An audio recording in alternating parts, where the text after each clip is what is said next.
Hello and welcome to the channel. In today's video, I'm going to be checking out the YotaMD titanium reinforced key fob for the 100 series LX470 and see if it is an improvement over the OEM key fob. I think it will be. Let's check it out. All right guys, so you might be wondering, why would I want to change this key fob? If you're a 100 series owner or probably any Lexus owner, late 90s, early 2000s, I'm sure they came with this type of key fob right here. So the issue with these is they have one screw and then it kind of just clips in. And over time, what happens is that screw starts backing out, strips, what have you. And then you can see that motion right there. And then if you start to crank or if you have to open one of your doors manually, you get that going on. So then it starts separating like that. So yes, this key fob has lasted 24 years. I just don't think that it has a lot more life left in it. And then for longevity's sake, I just figured that I would go ahead and upgrade it to something else and something that's gonna be more durable for my lifestyle. So let's get the YotaMD package and see what's in it. All right, so here is the YotaMD package for the titanium reinforced key fob. So I got mine from surpassed.com. They do a lot of Land Cruiser parts and accessories. I will leave the link down in the description below, but I like them. They're very responsive and I wanted to try this key fob from them. All right, so here it is. Let's open it up.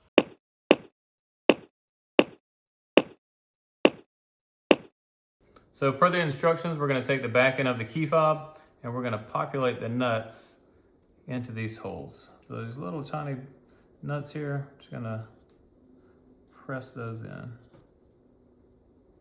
As long as you get them lined up, it seems like they just pop in there pretty easily. All right, so got those 3 nuts in. Now we're gonna set that aside and go on to the other housing. All right, next we're gonna grab the case front and we're gonna put in small titanium here.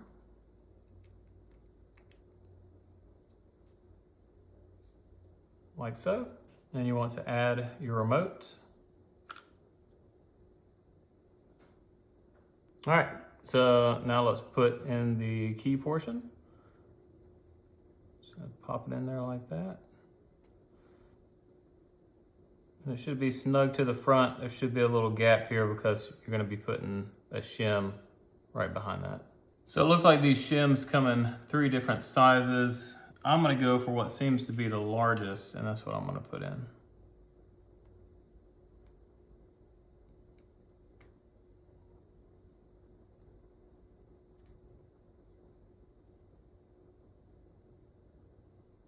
That seems nice and secure in there. I don't really feel any movement with that. So I think we are gonna go with that shim. So this large one, even though not much larger, definitely a little bit bigger.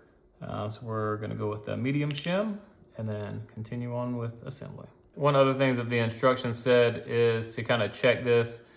If you can see right in there, you put the titanium on the top, you should have a little bit of overlap with that hole underneath and this titanium piece on the top. So they said if you can't get that overlap, you might want to do a smaller shim to be able to move that, to have that overlap. So it looks like we're good, so we're gonna go on to the next part. And then we're gonna place our case backing over top. All right, so for this next part, we're gonna actually combine the case using the screws. So we have 2 small silver ones and then 2 large silver. Now, they also give you black, so I guess it's really your preference on how you want the case to look. Just for peace of mind, so I can see that the screws are there, I think I'm gonna go with the silver screws. All right, so one of the things they use for these is thread locker. And they said this thread locker is great for holding the bolts in over time, but if you need to disassemble it, say for changing your battery, it makes it easy for that as well. So they say just a little dab on the end of the screw and you're gonna screw it in. They said this first one into the keyhole, not to screw it in all the way or completely tight, and then go around, do the other 3, and then come back to that one. So that's what we're gonna do. Just a dab. All right, so we did have that little bit of overlap, but the screw is not going in. So I think we need to try a smaller shim. So let's do that.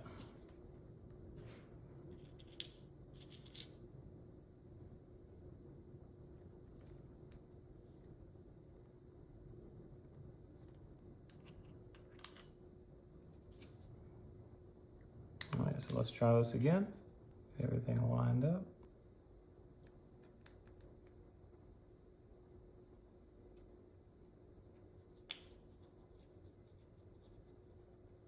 All right, that seems to be going in nice. All right, so he said don't tighten this one up all the way, just kind of snug it down. So we're just gonna snug it down there. And we're gonna flip it over and we're gonna do the other 3 bolts. All right, I'm just placing my finger over that bolt in the back just to make sure nothing pushes out. All right, we're gonna take this last one, finish it off up here. All right, and now we go back to this one. You can't probably see it on camera very well, but these other ones are pretty flush with the case. So this one is not yet set enough, so then we're gonna tighten this one all the way down right now. All right, so this one we're gonna screw it down all the way. And he said it should go pretty far down in there. So if you can see that, that's down in that little recess. And then he said the other ones coming through, they shouldn't be sticking through this side of the case. So they're pretty flush with those bolts that we had put in. All right, guys, so that is the YotaMD titanium reinforced key fob. So just initial thoughts, there is absolutely no play in this whatsoever, and it just seems very solid. Also, it doesn't have that plasticky feel. It's nice and textured, which I kind of like, almost like a bed liner in a way, but I really like the texture of it as well. It just feels a little bit nicer to hold in your hand. We'll see how it does over time, but this definitely seems like a better, more reinforced product than what the OEM key fob was. All right, guys, so that is gonna do it for the assembly of the new YotaMD Cruiser Patch branded titanium reinforced key fob for your 100 series Land Cruiser or LX470. Hopefully, if you guys are looking for something to customize or you wanted to upgrade your key fob, this, I believe, is going to be a good option. You can find this on cruiserpatch.com. I'm sure you can find it on the YotaMD website as well. I'll leave both of those links in the description box down below. On cruiserpatch.com, this ran about $90. I like the feel of it. I like the ruggedness of it and probably the longevity and durability that I'm going to get from this. So for me, it was a worthwhile investment. I hope you enjoyed this video. Don't forget to like and share this video. Subscribe to the channel if you haven't already. And as always, thank you for watching.